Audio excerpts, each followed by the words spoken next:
Buenas noches, mis hermanos y amigos, es un gusto saludarlos. Yo soy el pastor Dixon Klinger. Quiero darle la bienvenida a nuestra transmisión en vivo de hoy miércoles. Los miércoles estamos estudiando el libro de Apocalipsis y ya hemos entrado a la segunda parte del libro de Apocalipsis, que es del capítulo 12 hasta el capítulo 22. Así que le damos gracias por estar con nosotros.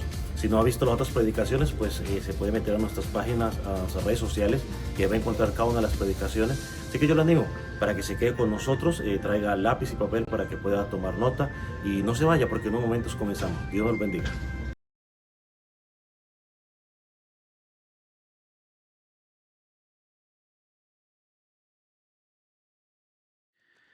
Quiero invitarle en esta noche y una vez más sean todos bienvenidos los que están presentes y aquellos que nos ven a través de las redes sociales.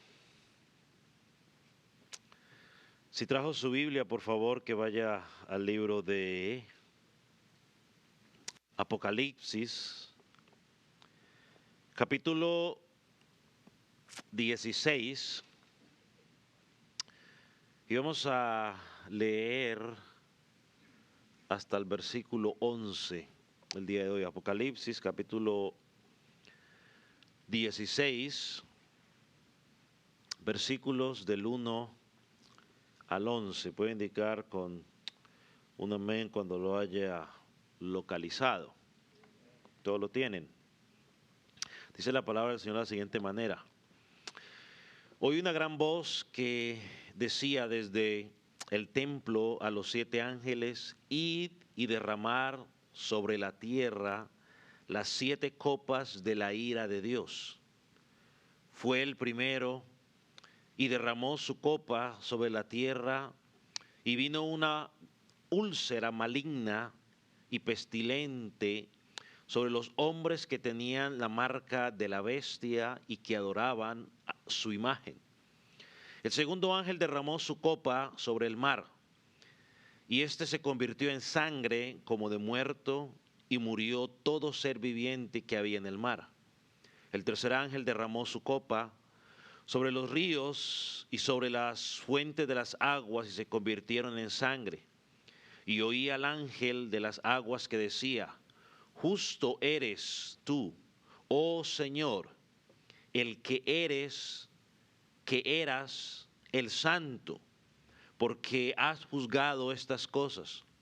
Por cuanto derramaron la sangre de los santos, de los profetas, también tú les has dado a beber sangre, pues lo merecen. También oí a otro que desde el altar decía: ciertamente, Señor Dios Todopoderoso, tus juicios son verdaderos y justos.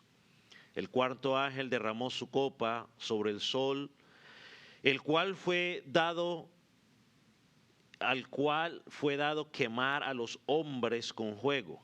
Y los hombres se quemaron con el gran calor y blasfemaron el nombre de Dios, que tenía poder sobre estas plagas, y no se arrepintieron para darle gloria.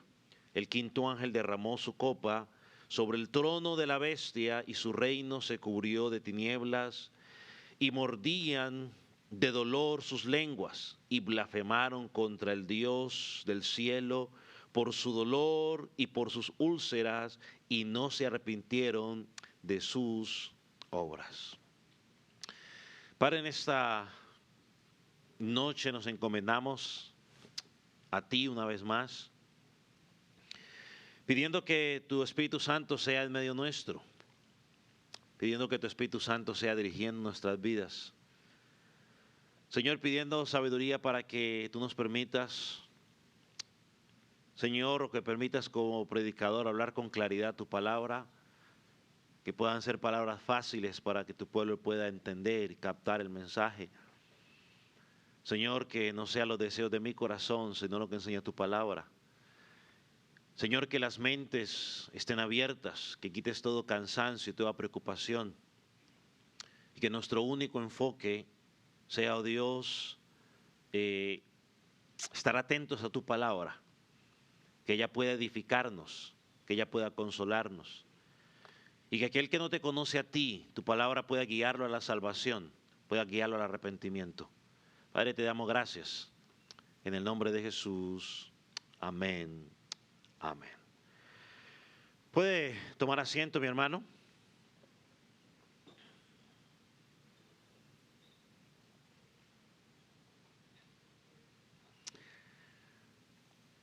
A manera de recordatorio, una vez más, algo que considero que es importante, lo he hecho varias veces durante el tiempo que hemos estado estudiando Apocalipsis y hoy lo quiero volver a hacer.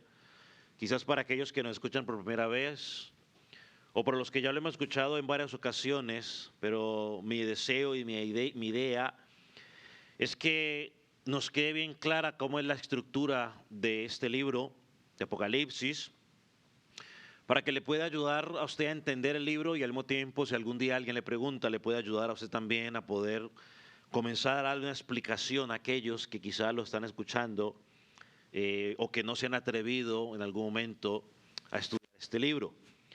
El libro de Apocalipsis está dividido en dos grandes partes. Quería hacer una foto para ponérsela, pero no la hice, pero dos grandes partes.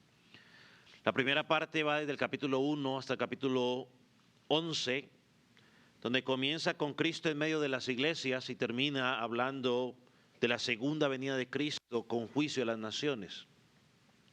Y la segunda parte comienza desde el capítulo 12 hasta el capítulo 22, donde comienza hablando del nacimiento de Cristo y termina con la promesa de que Él vendrá pronto.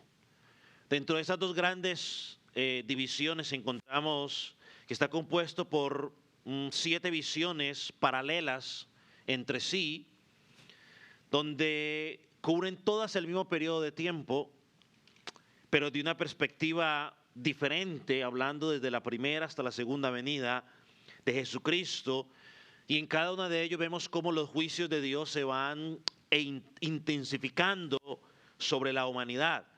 En su momento les hablé sobre esta película, El punto de mira, donde se nos cuenta la historia de un intento de un asesinato de un mandatario y donde se nos cuenta la historia desde 7 puntos de vista diferentes, desde el punto de vista del asesino, de la policía, del mismo presidente que intentan matar, para completar la foto completa de qué fue lo que pasó.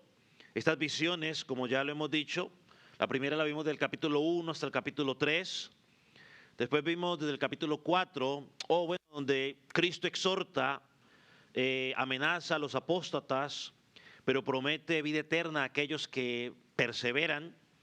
Del capítulo 4 al capítulo 7 vemos esa otra visión, donde después del capítulo 8 al capítulo 11 vemos la siguiente. Del capítulo 12 al capítulo 14 vemos la cuarta, donde los impíos serán destruidos. Vimos en esa como uvas en el lagar, ¿no? Y el pueblo de Dios es recogido. Y la visión que estamos mirando ahora, que es del capítulo 15 hasta el capítulo 16, donde hoy empezaremos a mirar donde se derraman las copas de la ira de Dios.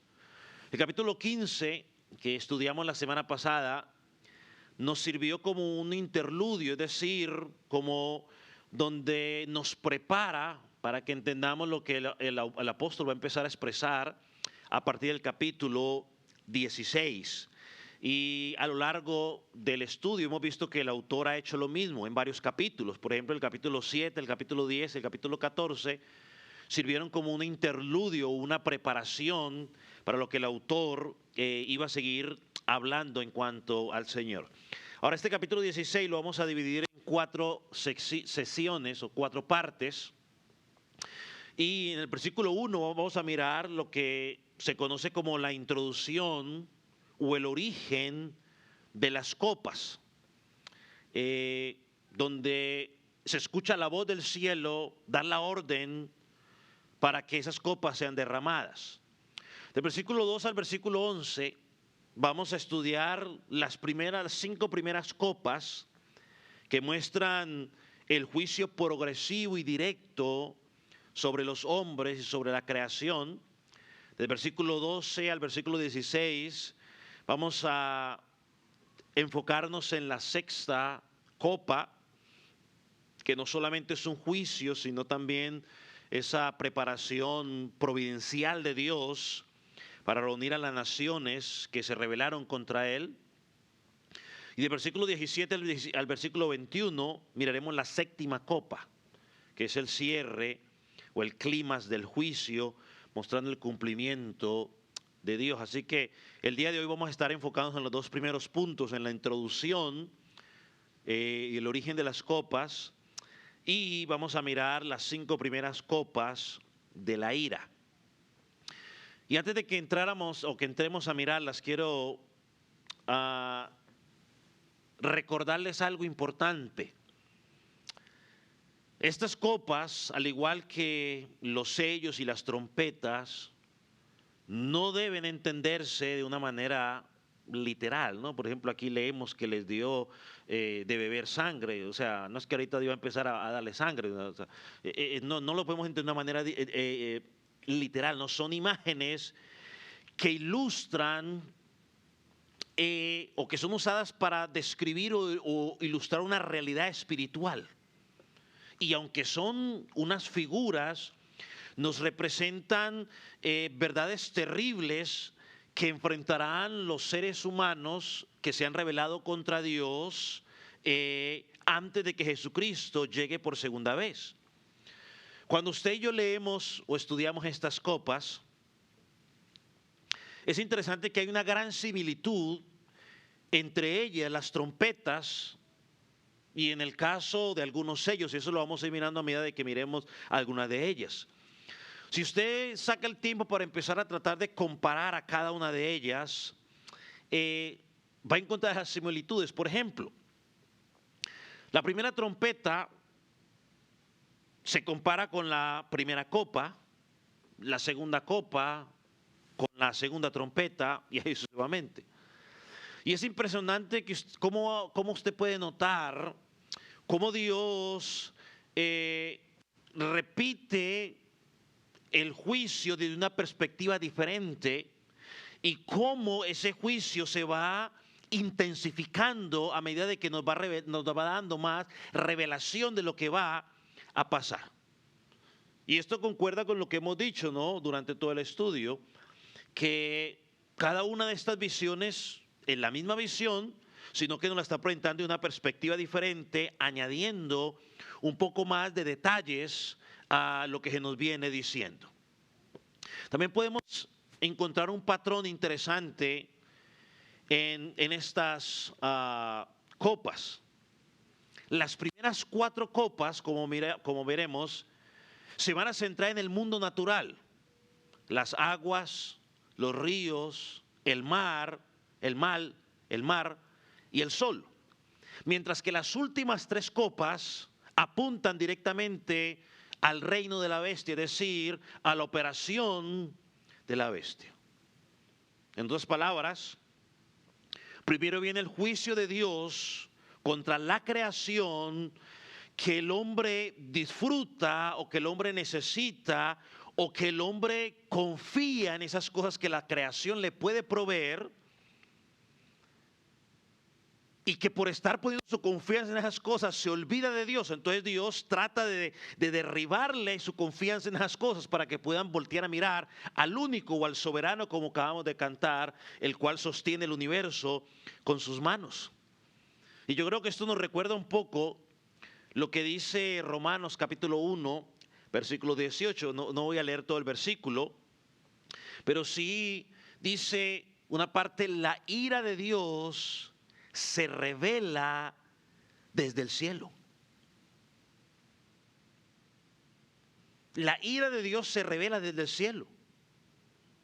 No dice que se revelará en el futuro, no, se está revelando desde el cielo, en el presente. Hoy hay muchas manifestaciones que son manifestaciones de la ira de Dios para la tierra, para llevar a los hombres a dejar de confiar en sus propias fuerzas, a dejar de confiar en lo que bueno que el mundo tiene, que nos ofrece, y comenzar a confiar ¿en quién? En Dios.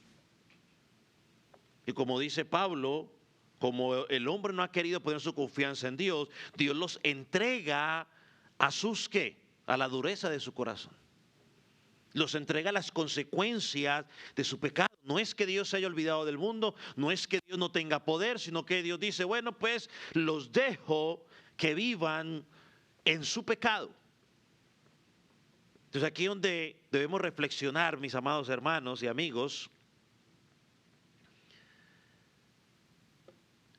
la manera en que nosotros vemos el pecado y la manera en que Dios ve el pecado. Los seres humanos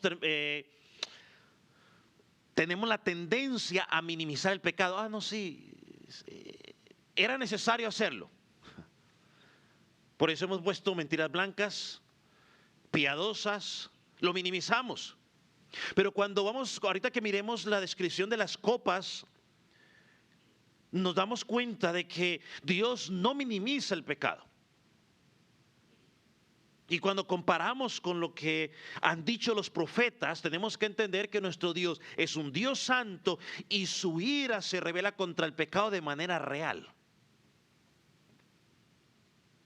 Miren lo que dice Sofonías. Vaya conmigo a Sofonías, capítulo 3, versículo 38. Sofonías en el Antiguo Testamento.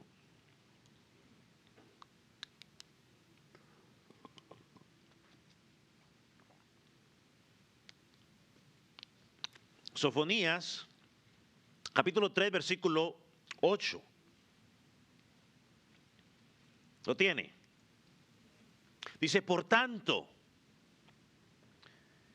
esperadme, dice Jehová, hasta el día que me levante para juzgaros. No sé, cuando leo esto yo me acuerdo que la gente dice, no, ¿por qué me juzgas si solamente Dios puede juzgar? Los hombres cuando juzgamos a veces son misericordiosos. Pero cuando Dios venga a juzgar, ya no va a haber misericordia. Hoy hay misericordia. Sigue diciendo el pasaje. Porque mi determinación es reunir a las naciones, juntar los reinos, para derramar sobre ellos mi enojo. Todo el ardor de mi ira, por el fuego de mi celo, será consumida toda la tierra. Es un pasaje fuerte, pero es un pasaje necesario. Porque si como iglesia, y usted amigo que está sin Cristo, no entendemos la seriedad o la severidad del pecado, tampoco podemos entender la gracia de Dios en Cristo. Lo hemos dicho, ¿no? Vemos las dos cosas, sí. Vemos la ira de Dios, pero al mismo tiempo vemos la gracia, la misericordia de Dios. Y ahora está en Cristo, ahora hay oportunidad. Miremos entonces, en primer lugar, la introducción o el origen de las 7 copas de la ira, versículo 1 nuevamente. Dice,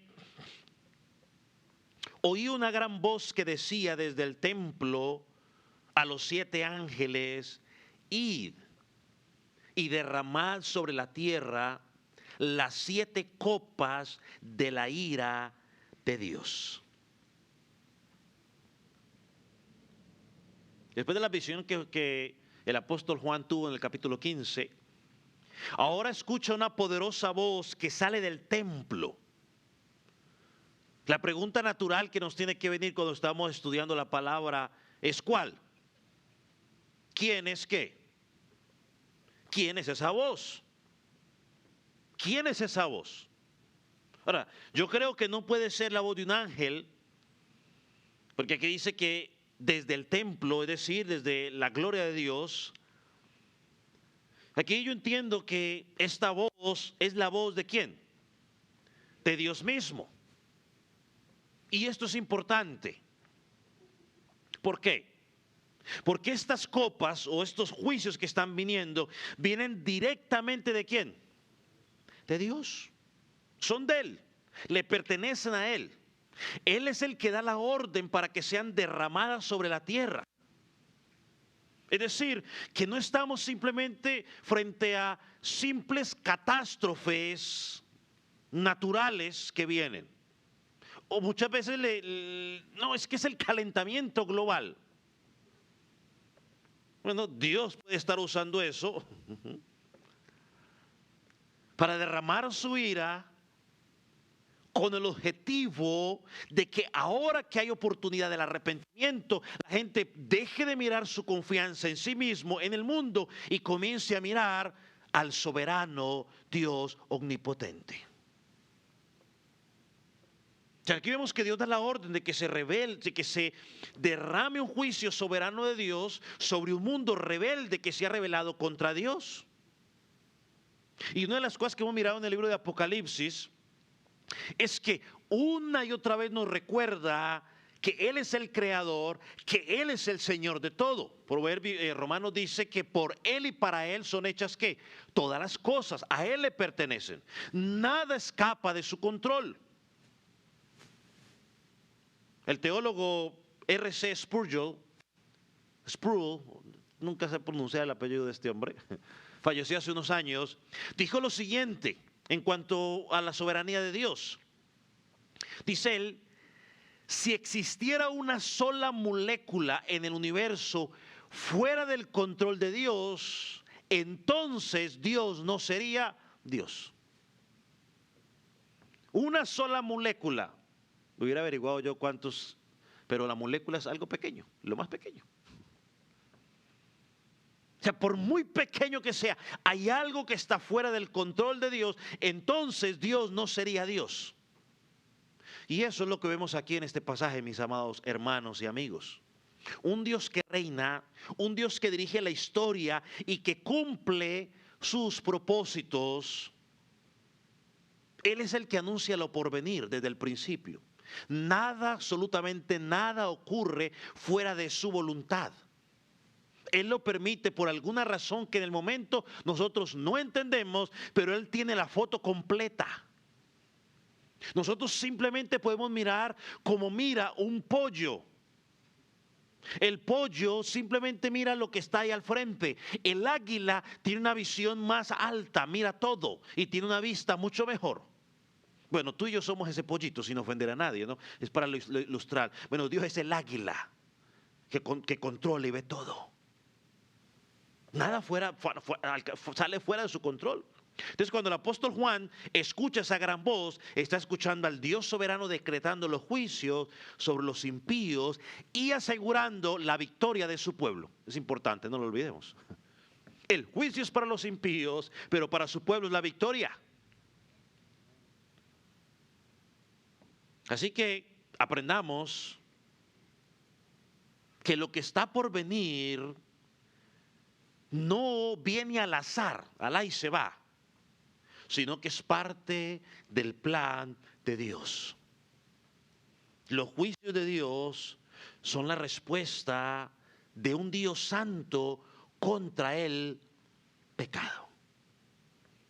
Empecemos a mirar las copas entonces. Este es el segundo punto de nuestro sermón, segundo y último punto de nuestro sermón. Las primeras 5 copas de la ira de Dios. La primera copa, versículo 2. Después de escuchar la gran voz que provenía del templo, el apóstol Juan nos cuenta lo que hace el primer ángel. Dice, fue el primero y derramó su copa sobre la tierra y vino una úlcera maligna, pestilente, sobre los hombres que tenían la marca de la bestia y que adoraron su imagen. Ahora, note algo en ese pasaje y creo que salta a la vista. La copa no cae sobre cualquier persona. ¿Cae sobre quiénes? Sí, pero siga leyendo, al final le da la respuesta. Los que veneraron a la bestia. Los que tenían la marca, es decir, los que se identificaron con la bestia, los que la adoraron. En otras palabras, el juicio de Dios va a caer sobre los idólatras, aquellos que se rebelaron contra Él, aquellos que prefirieron seguir el camino de la comodidad, o voy a usar un término bíblico, para que usted me pueda seguir. Aquellos que prefirieron caminar por el camino ancho. Aquellos que no quisieron tomar su cruz ni negarse a sí mismos, ni seguir a Jesucristo. Aquellos que le dijeron a Jesús, Jesús, mira, lo que pasa es que acabo de comprar una casa y voy a ir a mirarla. Aquellos que le hicieron a Jesús, Jesús, es que mire, voy a comprar, compré una yunta de bueyes y la acabé de comprar, la acabé de pagar y necesito ir a probarla. Aquellos que le dijeron, Jesús, lo que pasa es que estoy de bodas, estoy de fiesta, estoy de luna de miel, estoy demasiado ocupado. Esos que caminaron por el camino ancho. Juan escribe esto como una plaga de úlcera, una llaga maligna.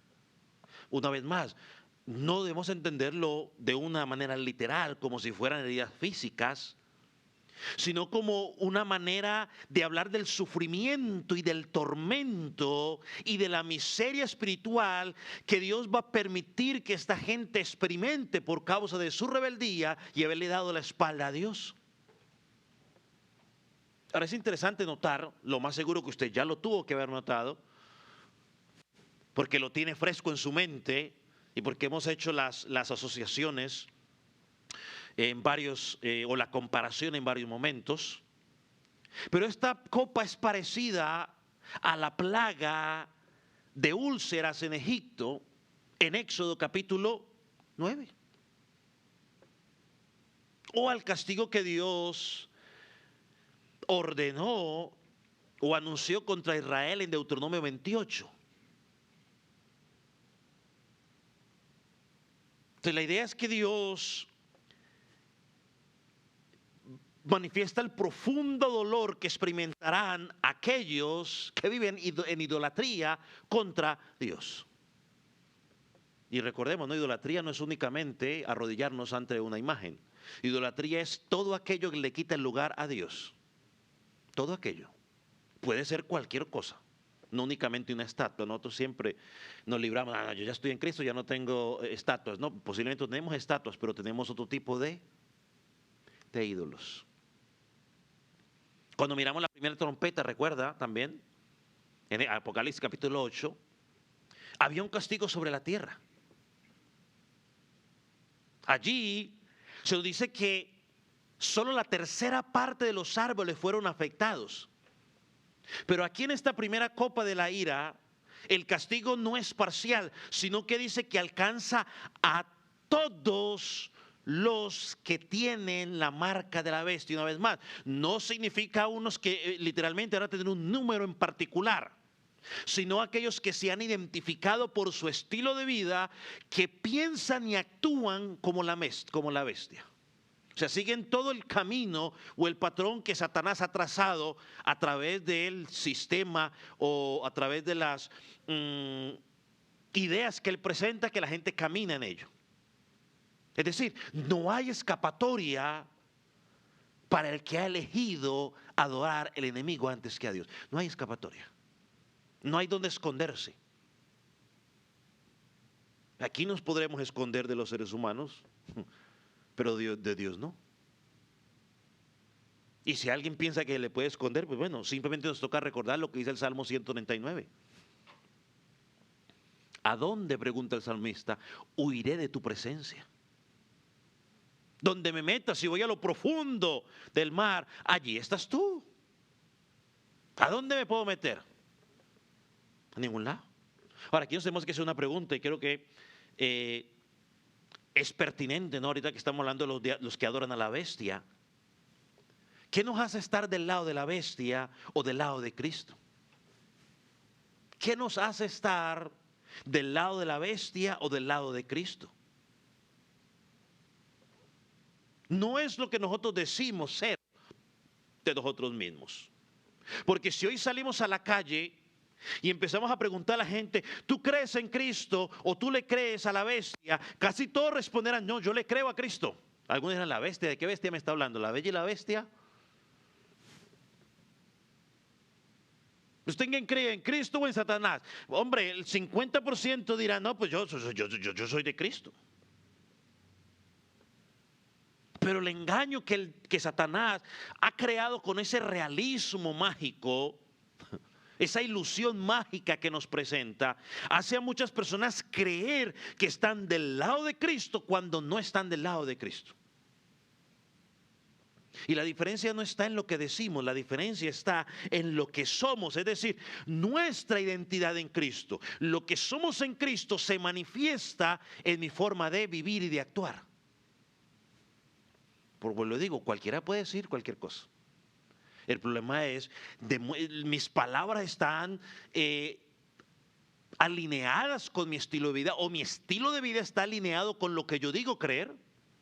Yo lo dije, bueno, hace muchos años lo mencionaba y dejé de mencionarlo, pero hoy lo recuerdo y lo digo. El Evangelio es un mensaje que transforma nuestra existencia. Una vez que yo llego a Jesucristo, toda mi existencia tiene que cambiar. Mi forma de pensar empieza a cambiar. Porque ya no me dirijo bajo lo que yo pienso, sino lo que Dios dice en su palabra. Y lo que Dios pide de mí me lleva a mí a caminar esa milla extra para mejorar en muchos aspectos de mi vida. Porque es lo que Dios está trabajando en mí. El que está en Cristo nueva criatura es. Ahí nos tenemos que preguntar, y cada creyente al estudiar Apocalipsis debe preguntarle, ¿verdaderamente soy un discípulo de Cristo? ¿Verdaderamente tengo yo el sello del Cordero? Y no es para buscarlo en la mente ni nada, ¿no? En la frente o en la mano, no. Mi forma de pensar está demostrando que le pertenezco a Cristo, que he sido sellado por Él.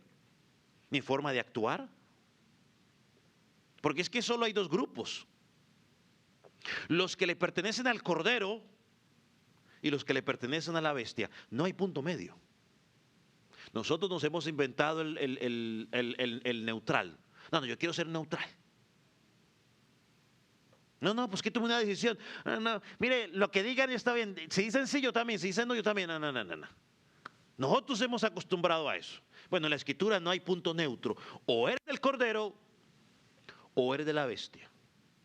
Si no lo entiende de esa manera o entonces lo pongo de otra manera. O eres del camino angosto o eres del camino ancho. No hay un tercer camino. No hay un tercer camino. Tenemos que preguntar, ¿de qué lado estoy yo? ¿Del de Cristo? Entonces aquí nos habla de que esa marca, eso caerá sobre aquellos que tienen la marca de la bestia. Miremos la segunda copa, versículo 3. Juan nos sigue diciendo, y el segundo ángel derramó su copa sobre el mar, y este se convirtió en sangre de muerto, y murió todo ser vivo que había en el mar. Nota algo interesante. Y yo quiero que usted piense en esto desde la perspectiva de los primeros lectores de esta epístola, de este libro, o de esta profecía. El juicio de esta segunda copa toca un área clave para la vida de los hombres de ese tiempo. En el primer siglo usted recordará que el mar era fundamental para el comercio, para la economía, para el poder del imperio romano.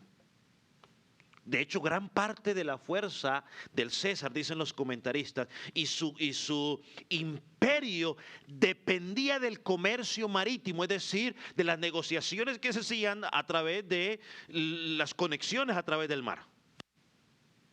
Por eso cuando nos está diciendo aquí que la copa convierte el mar en sangre como de muerto, lo que está diciendo es que Dios derriba aquello en los cuales los incrédulos confiaban. Aquel sistema que la bestia quizás había levantado y quienes lo seguían, los que encontraban su seguridad en esa riqueza, en el comercio, su poder, ahora se convertiría en ruina. Recuerde que ya lo estudiamos cuando hay la persecución al pueblo de Dios. El pueblo de Dios tenía que pertenecer a alguno de esos gremios. Si no pertenecía, entraban en la pobreza. Y por eso muchos de ellos andaban en pobreza. Ahora nos encontramos que Dios se levanta contra ellos y lo que les daba el comercio a ellos para que tuvieran economía, Dios lo derriba. Una vez más, esto tiene que llevarnos ¿a dónde? A Egipto. Porque en Egipto hubo una plaga también, donde el río Nilo se convirtió en ¿qué? En sangre. Éxodo capítulo 7. Sino que aquí nos añade algo más. Dice que no era simplemente sangre, sino sangre como de muerto, es decir, algo repulsivo. Y que dice aquí trae muerte a todo ser viviente del mar. En Egipto fue un golpe fuerte, pero aquí es un golpe peor todavía. Y aquí encontramos una vez más el paralelo también con la segunda trompeta en Apocalipsis capítulo 8, versículo 8. Dice que cuando sonó esa segunda trompeta, una montaña ardiente cayó al mar y dice que la tercera parte de las aguas se convirtieron en sangre, la tercera. Dice que allí murió una sola parte de los seres marítimos. Pero aquí nos está diciendo que con esta segunda copa todo el mar queda afectado y todos los seres vivientes mueren del mar. Es decir, que la segunda trompeta fue una advertencia. La copa es el juicio final. Esta segunda copa se complementa, es decir, ya va a llegar todo a la plenitud. Ahora, ¿se da cuenta usted lo que significa esto, mi hermano y amigos? Que Dios está mostrando que Él mismo va a quebrar los falsos apoyos del mundo. Todo lo que el mundo ve como esperanza, el dinero, el poder, los recursos, los sistemas que parecen firmes, tarde que temprano caerán bajo el juicio de Dios. Quizás algunos aquí recordarán cuando hubo la recesión en el 2007 aquí en Estados Unidos, por allá por esas fechas. Oh, sí, que no, la nación más poderosa, pero entró en recesión.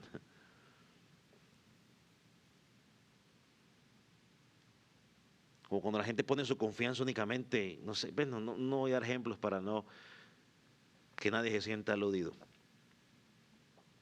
Así que como la bestia negó a los creyentes el derecho de comprar y vender, como ya lo estudiamos, porque no llevaban su marca, Dios ahora trae carencia sobre los incrédulos y les demuestra que no hay seguridad fuera de Él. Por eso es que yo siempre le digo a usted esas enseñanzas que llevan a la gente a poner su confianza en lo material, cuando eso material un día se va a acabar. Nuestra confianza, nuestra esperanza, nuestra búsqueda debe ser buscar a Jesús, el autor y consumador de la fe, no a las posesiones, porque las posesiones un día se van a acabar. Por eso dice el Señor, no hagamos tesoros aquí en la tierra, donde eso se puede corromper, sino que hagamos tesoros en los cielos donde nadie, ni el orín, puede podrir nada. Hermanos, esto es un recordatorio de que nuestra roca firme es ¿quién? Cristo. Todo lo demás, más tarde que temprano, se va a derrumbar. Todo. Más tarde que temprano se va a derrumbar. Tercera copa. Esta la miramos del versículo 4 al versículo 7, así que vamos a ir leyendo uno por uno. Juan sigue diciendo en versículo 4, el tercer ángel derrama su copa sobre los ríos y sobre las fuentes de las aguas y se convirtieron en sangre. Entonces ya miramos que Dios golpea la tierra, vimos que Dios golpea el mar. Ahora el juicio llega al agua dulce, algo que es esencial para la vida. Sin el agua la humanidad no podría, ¿qué? Sobrevivir. Necesitamos el agua. Gran parte de nuestro cuerpo es agua. Deshidrátese y verá. Es decir, pierda todo el agua de su cuerpo y dirá, ¿cómo puede batallar? Entonces Dios lo que nos está mostrando a través de esto es que Él tiene el poder para tocar lo que el hombre más cree seguro, lo que es vital para la existencia. Dios dice, yo tengo el control para controlar eso. Perdón la redundancia. Una vez más, esto nos vuelve a recordar las plagas de Egipto. Una vez más, volvemos al río Nilo. El agua se convirtió en sangre. Aquí los ríos, los manantiales también se transformarán en sangre. Y aquí volvemos a mirar que aparece una vez más una comparación con la trompeta.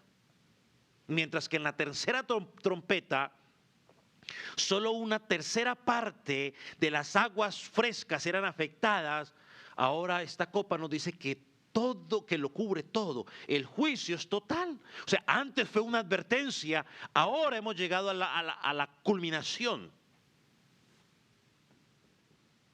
Ahora, mire, lea conmigo, porque en medio de la visión, escuche lo que dice el versículo 5 y 6. Juan escucha una voz que le dice lo siguiente: oí al ángel de las aguas que decía, justo eres tú, oh Señor, el que eres y que eras el santo, porque has juzgado estas cosas, por cuanto derramaron la sangre de los santos y de los profetas, también tú les has dado a beber sangre, pues lo merecen. Es como si el cielo mismo le respondiera a esta plaga con un cántico de alabanza. Dice, justo eres. O sea, lo que nos está diciendo cuando dice justo eres es que no debemos pensar que estos juicios de Dios son juicios exagerados o que son caprichos de Dios. La gente dice, es que si Dios fuera amor, no pasaría nada. Porque es lo primero que la gente asocia. Los ateos o aquellos que todavía están en duda con Dios, aún los testigos de Jehová dicen, no. Un Dios de amor no tendría un infierno. Ese es el argumento de ellos. Eso dicen ellos, no, Dios no va a mandar a nadie al infierno.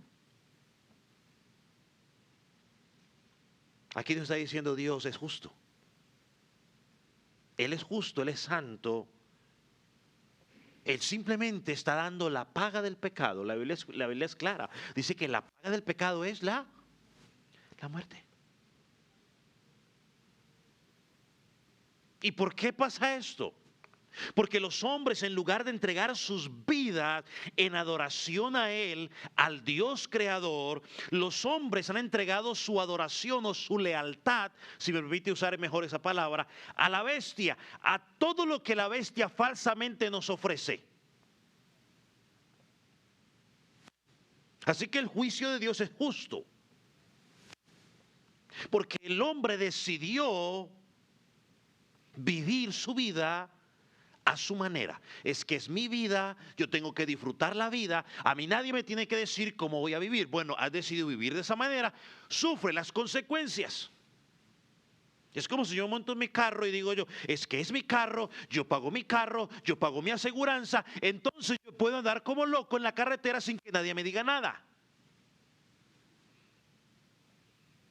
Bueno, si ando como loco por la carretera sin que nadie me diga nada, en algún momento algo me va a pasar. Y no estoy hablando de que un policía. Yo hablaba con un árbitro porque estábamos sentados, es que pasó un tipo una moto y una olla, y entonces pusimos a hablar de motos. Y entonces en un momento de la conversación él dijo que él conocía a un policía y le preguntó, oiga, ¿y ustedes persiguen a los de las motos? Me dice, no, ¿y qué le vamos a perseguir? ¿Quién alcanza esas cosas? Me dice, no, pero nosotros sabemos que tarde que temprano vamos a tener que ir a recoger el cadáver. Porque como andan como locos, usted lo ve, dice, tarde que temprano tenemos que ir a recogerlos. ¿Es mala la moto? No, pero si usted anda desordenado, tarde que temprano. Entonces, si usted vive sin Dios y sin ley, ignorando lo que Dios dice, tarde que temprano tendrá que enfrentarse a su creador y dar cuentas. Sigue diciendo el pasaje.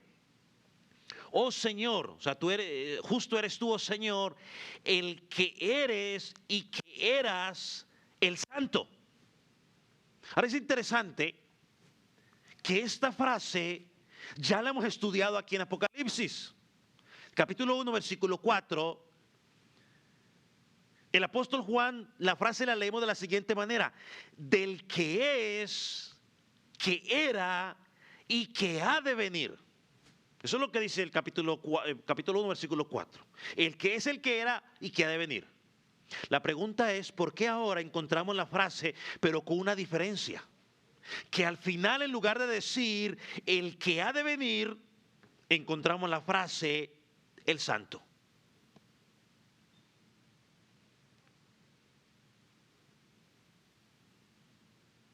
La diferencia marca, mis amados hermanos, que ya el que ha de venir en esta sección ya no es necesario, porque estamos en la última etapa.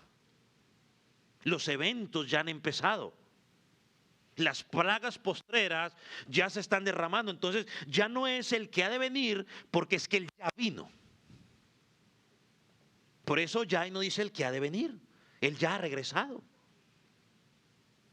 Eso es lo que Juan está viendo. Y cuando miramos el que es y el santo, revela mucho, porque afirma que Dios es santo. Su juicio es justo. Y ha llegado a estos hombres porque los hombres han decidido rebelarse contra Dios, aquel, contra el Creador, al único que les puede dar vida y esperanza. Vaya conmigo al Salmo capítulo 5. Han rechazado a aquel que separa todo, aquel que vive en perfección. Salmo capítulo 5, versículo 4 en adelante. Vamos a leer hasta el versículo 6. Dice lo siguiente: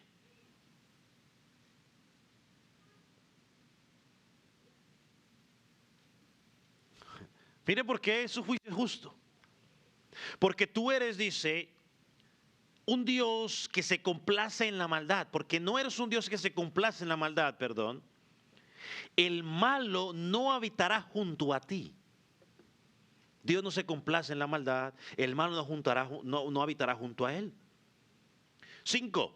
Los insensatos o los rebeldes o los pecadores no estarán delante de tus ojos. Aborreces a todos los que hacen iniquidad. ¿Ha escuchado usted por ahí que la Biblia dice que Dios ama aborrece el pecado, pero ama al pecador? Por ahí dice, no, es que la Biblia dice que Dios ama ¿cómo es que dice? Dios ama el pecado, odia el pecado, pero ama al pecador. Bueno, la Biblia no enseña eso, eso lo enseña Mandela, el indio, un activista indio que enseñaba eso.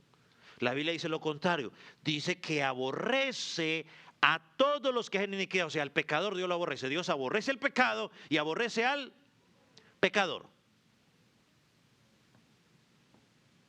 Versículo 6. Destruirá a los que hablan mentira, o sea, a los pecadores, al hombre sanguinario y engañador abominará Jehová. ¿Por qué? Porque Él es santo. Esa es la razón por la cual Dios ha juzgado el pecado de los hombres. Estos juicios, estas plagas, son el justo pago de Dios por lo que ellos merecen, porque ellos se han rebelado contra Dios. ¿Y por qué se convierten las aguas en sangre? El versículo 6 nos da la respuesta. Miren lo que dice el versículo 6 en Apocalipsis.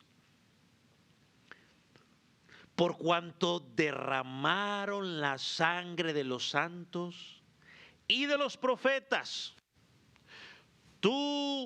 también tú les has dado a beber sangre, pues lo merecen. ¿Significa ahora que Dios va a empezar a sacar sangre no sé de dónde y empezar a beber, en vez de darles agua, les va a dar sangre? ¿Qué cree usted? ¿Que sí o que no? No, lo que está diciendo simplemente es, como ustedes mataron, ¿van a qué? Van a morir, básicamente.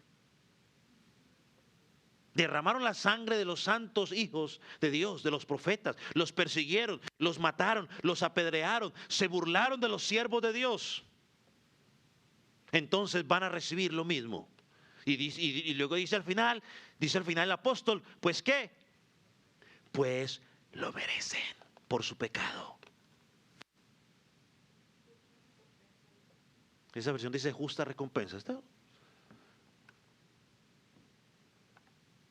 Matar una espada, morirán a espada. Eso es lo que significa aquí. Esa es la respuesta. ¿Por qué se ha convertido? ¿Habla de qué? De muerte. Sigue diciendo. El versículo 7 dice que también oyó algo otra voz que salía del altar. Ciertamente, Señor Dios Todopoderoso, tus juicios son verdaderos y justos.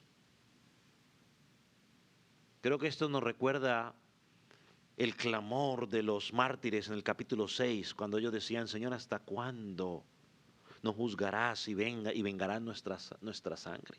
A veces nosotros nos preguntamos, Señor, ¿hasta cuándo esa gente seguirá actuando de esa manera y no va a pasar nada? Alguien tiene que hacer algo. Llegará un momento, hermano, eso nos deja una gran lección. Aunque a veces parezca que los impíos se salen con la suya. Aunque parezca que no les pasa nada, que están actuando mal y todo parece color de rosa, y ellos están felices celebrando, usted simplemente descanse en el Señor. Usando una terminología de una película que he visto con los hijos míos, usted simplemente descanse, siéntese, salude y sonría. Smile and wave. Smile and wave.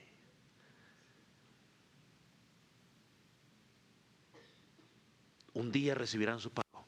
Descanse, esperen al Señor. Pastor, es que es muy difícil. Créame que sí, es difícil.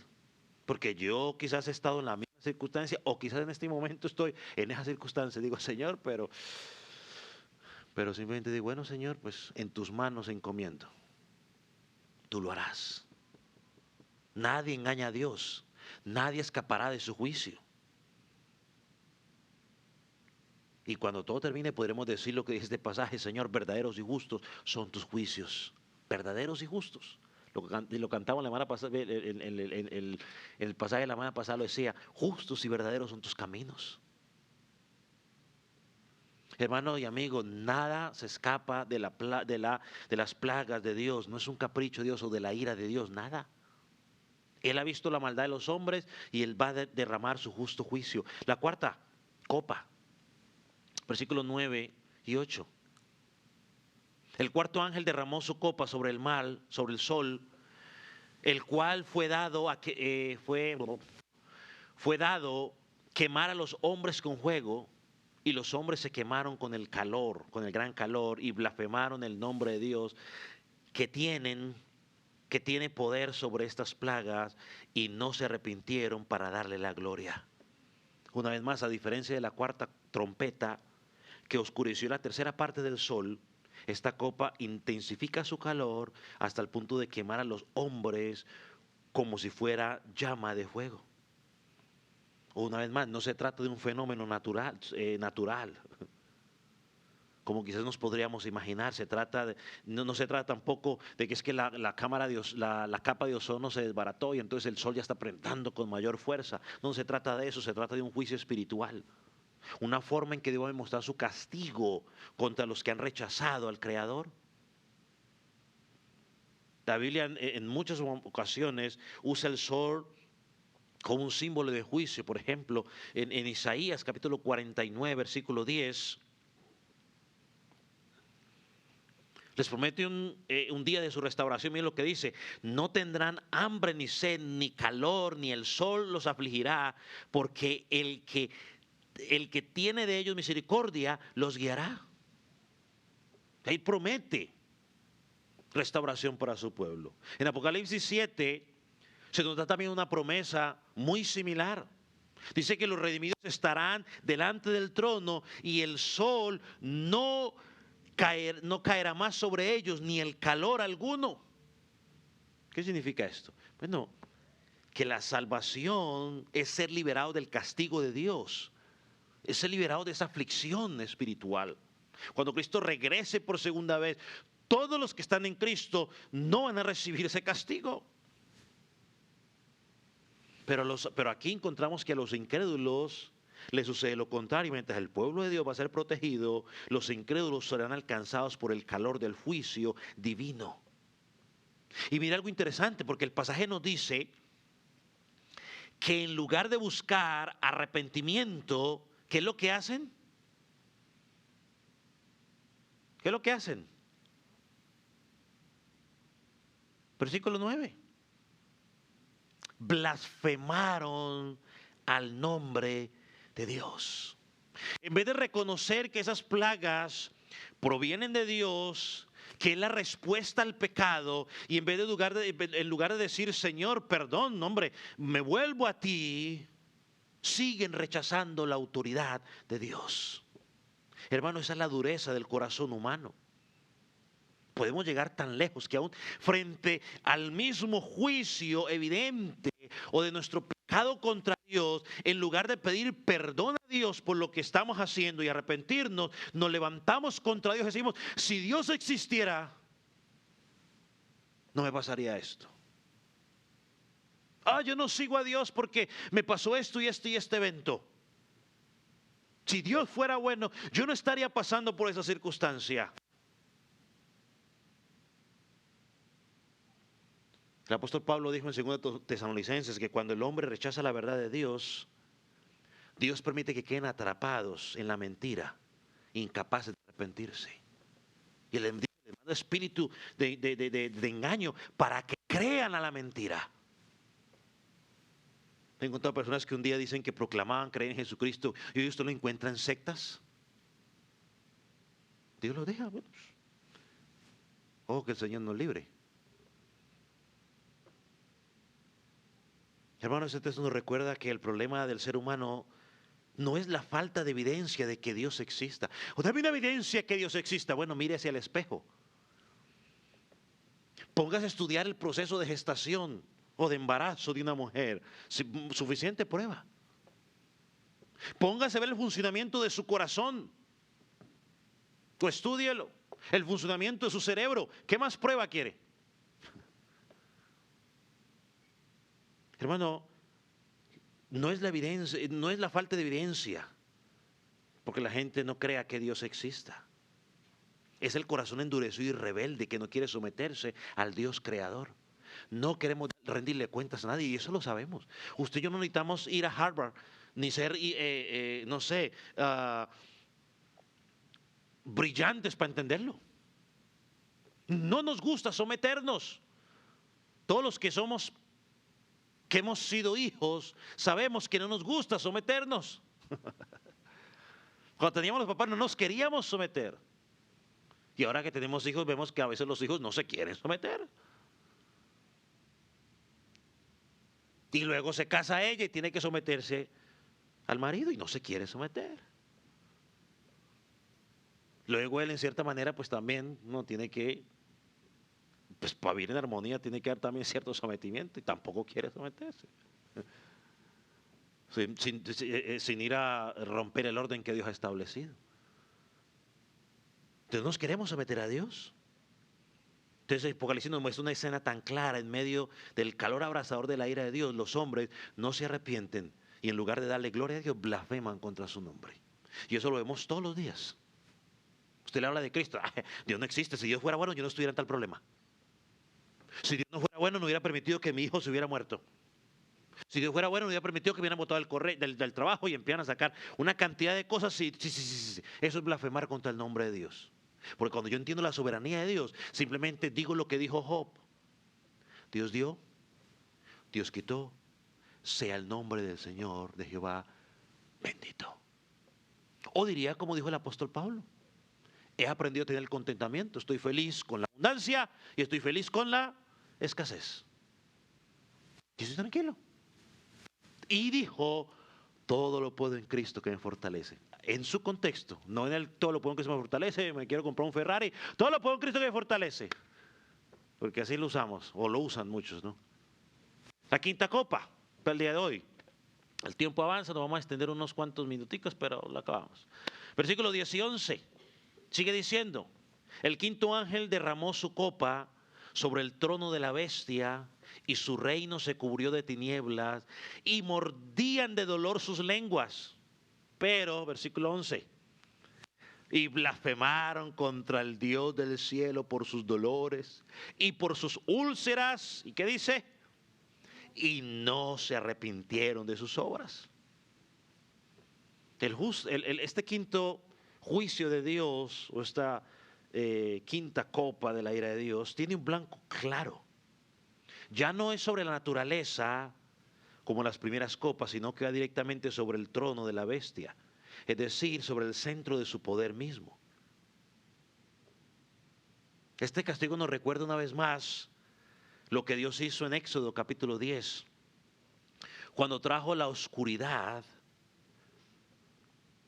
tan espesa o profunda con los egipcios, que dice que no se podían ver ni lo que estaba delante de ellos, de lo oscuro que estaba. Prácticamente casi como si eran ciegos. Aquí mismo una vez más el reino de la bestia será dejado en tinieblas. Es como si Dios les dijera, bueno, ustedes aman las tinieblas, entonces quédense en ellas. Yo quiero que entendamos algo. Yo no creo que esté hablando aquí tanto de una luz física en sí espiritual, sino representa un juicio espiritual. Es el resultado de un entendimiento entenebrecido, un corazón que no quiere ver la evidencia de que Dios está hablando. Un corazón que aunque tenga delante de sus ojos la verdad de Dios, aunque los argumentos están claramente diseñados, establecidos por Dios, aún viendo la evidencia clara de toda la creación, nada los convence. Dios dice, ustedes aman sus tinieblas, pues entonces quédense en su tiniebla. Eso dice Juan capítulo 3, versículo 19 y versículo 20. Que la luz vino al mundo y el mundo rechazó la luz porque el mundo ama estar en la oscuridad. La gente ama estar en su tiniebla. Sí, tienen la luz de la casa, se iluminan, pero espiritualmente están en tiniebla. Les gusta estar así. Y el texto nos dice que los hombres se mordían la lengua de dolor, pero aún así blasfemaban contra Dios. Reconocen que sus úlceras, sus sufrimientos no son casualidad, pero en lugar de arrepentirse, en lugar de quebrantar su corazón delante de Dios y decir, Dios, perdóname, me arrepiento, como dijo el hijo pródigo. El hijo pródigo dijo, oh Señor, he pecado contra el cielo, he pecado contra ti. Prefirieron seguir viviendo de esa manera. Pablo lo expresó claramente en Romanos capítulo 1. Dice que el hombre conoce a Dios, pero lo niega. Cambiaron la gloria de Dios por ídolos. Prefirieron seguir sus propios caminos antes que reconocer la soberanía de Dios. Y Dios dice que entonces Dios los entregó a las concupiscencias de su mente. Ah, eso es lo que quieres, pues bueno, vive de esa manera. ¿Quieres vivir en la oscuridad? Pues bueno, vive en la oscuridad.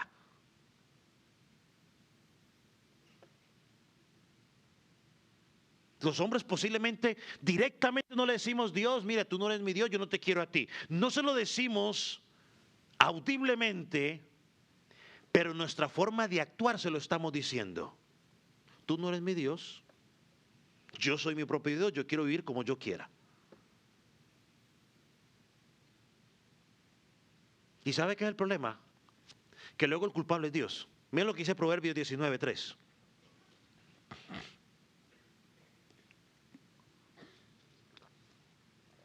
Ya lo tengo para que usted lo pueda leer. Dice, la necedad del hombre le hace perder el rumbo y para colmo su corazón se irrita contra el Señor.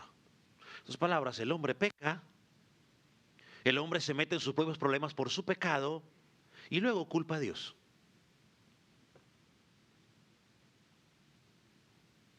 Entonces tomó una decisión, nunca le preguntó a Dios, lo hizo a la locura. Y luego, no, pues que Dios es el culpable. No, es que si Dios hubiera sido bueno, ¿por qué Dios no se bajó del cielo y me prohibió entrar? A veces somos nosotros tan ingenuos que queremos que Dios haga lo que nosotros sabemos que tenemos que hacer. Dios, por ejemplo, decimos, Dios, si no es tu voluntad que yo vaya mañana ya a la playa o este fin de semana a la playa, Señor, que el carro amanezca ponchado el domingo. O el fin de semana amanezca el carro ponchado. Si el carro no amanece ponchado, yo entiendo que es tu voluntad que yo vaya. O sea, queremos que Dios tome una decisión por nosotros. Y así ponemos una cantidad de ejemplos, hermano. Ni tú ni yo somos Gedeón. Tú no eres Gedeón, yo tampoco. Ya se nos ha dicho qué es lo que tenemos que hacer. ¿Por qué tenemos que estar? ¿Y por qué digo Gedeón? Porque Gedeón es el que puso la pruebita y Señor, mira, vea, que si amanece ¿cómo llaman la cosa esa? El trapito ese, pues, el bellote, amanece con el rocío y todo seco, entonces yo entiendo. Pues él no estaba muy convencido y dijo, bueno, Señor, ahorita hagámoslo a la inversa. Que todo amanezca mojado y el rocío alrededor y el bellote o el trapito seco. No, usted no es Gedeón, ni yo tampoco. A veces somos demasiado cosas, poner a Dios no. Si la decisión la tengo que tomar, tengo que tomarla. No es la voluntad de Dios. Yo entiendo que eso no es la voluntad de Dios. Muchas veces sabemos que no es la voluntad de Dios, pero guardamos la esperanza de que Dios de pronto diga. Estamos como ¿cómo se llama este hombre? Balán.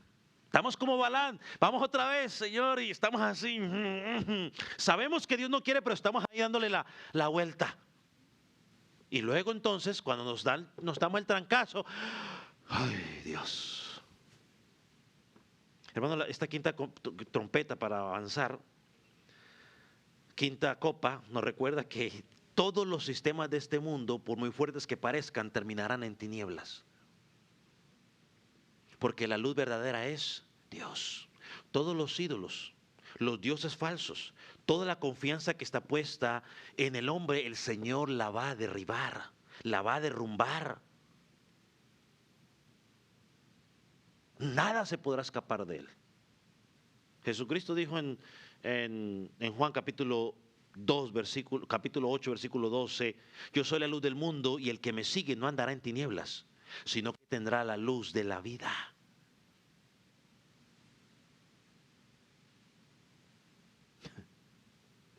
¿En quién está nuestra seguridad? ¿En quién está nuestra seguridad? Hermano, lo que Dios está haciendo con estas 7 copas es demostrando al mundo, a los hombres, a los incrédulos, que todas las cosas que ellos han puesto su confianza en este mundo son vanidad y serán destruidas. Pensemos en una de las plagas de Egipto. Cada una de las plagas de Egipto, como usted sabe, apuntaba a cada uno de los ídolos o de los dioses falsos que tenían los egipcios. Cada una de ellas apuntaba. Y Dios los derribó a toditos, uno por uno. El último dios que ellos tenían, que Dios le derribó, ¿sabe cuál fue? El faraón. Que confiaban en él como su Dios. Tenían su seguridad en Faraón. ¿Y qué pasó con Faraón? Dios lo consumió. Cuando iba correteando al pueblo, ¿qué hizo Dios con Faraón? Loco. A él y a todos los que lo seguían. El otro ídolo de ellos, Chacaplún.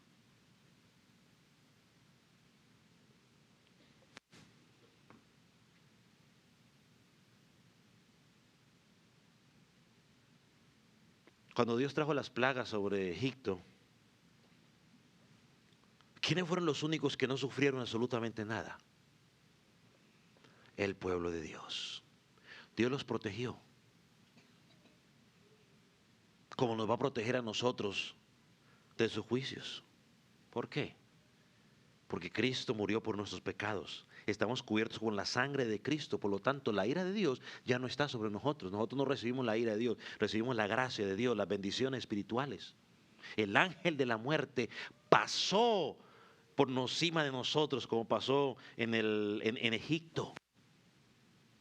¿Por qué? Porque la sangre del Cordero nos ha lavado. Cristo consumió la ira de Dios. Él recibió la ira, el castigo de su paz, el castigo de mi paz cayó sobre Él. Yo te digo a ti, amigo, que estás en Cristo, todavía hay esperanza. Esto puede asustar, pero hay esperanza. Ven a Cristo en fe y en arrepentimiento y encontrarás paz y descanso para tu alma de ahora en adelante hasta que Él venga. Encontrarás seguridad, no importa lo que hayas hecho. Porque el pecado más grande que tú hayas cometido, te lo puedo mostrar bíblicamente, que alguien lo cometió y Dios simplemente lo perdonó porque vino a Él en fe y en arrepentimiento. Alguien comentaba algo de esto. Cuando Jesucristo estaba muriendo en la cruz del Calvario, fue crucificado con dos hombres. Al lado habían dos hombres. Y todos, el único inocente era Jesús. Los otros dos eran malhechores, eran ladrones. Estaban ahí por malos, no estaban ahí por buenos. Y este hombre allí mostró una actitud de arrepentimiento y dijo: Jesús, acuérdate de mí cuando estés en tu reino. Es decir, me arrepiento. Creo en ti, Jesús, que tú eres justo, que tú estás allí inocente. Él dijo: este es el justo, Él está allí inocente. Nosotros, dijo él mismo, él reconoció, hemos pecado, merecemos estar aquí. Este hombre hizo una expresión de arrepentimiento allí. Y Jesús, ¿qué le dijo? Hoy estarás conmigo. Es decir, has sido perdonado. Oh, estimado amigo, no importa el pecado que tú hayas cometido, si vienes a Cristo en fe y en arrepentimiento, Él te perdona, encuentras vida eterna y ninguna de estas plagas o copas de la ira estará sobre tu vida. Hoy es el día de arrepentimiento. Si en 2 minutos mueres y mueres sin arrepentirte, ya no hay esperanza para ti. Si Jesucristo regresa y tú no te has arrepentido, ya no hay esperanza para ti. Tu esperanza es ahora que estás vivo. Vamos a orar. Ponga sobre sus pies.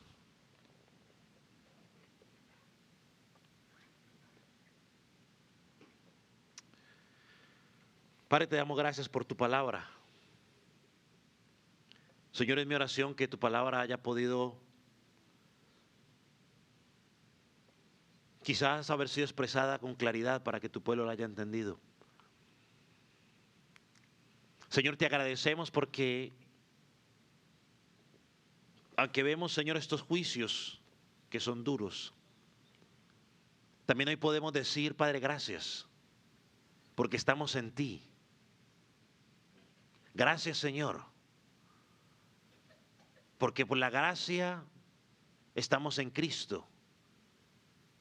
Señor, pero también nos recuerda la importancia de seguir compartiendo tu palabra con aquellos que no te conocen, para que hoy puedan venir a ti en fe y en arrepentimiento, para que hoy puedan clamar a ti por perdón, para que hoy puedan depositar la confianza en el único que los puede representar delante del Padre, Jesucristo. Señor, gracias por tu palabra. Señor, que el que tenga oídos oiga lo que tú has dicho a la iglesia del Calvario. Señor, y que podamos dar frutos de tu palabra.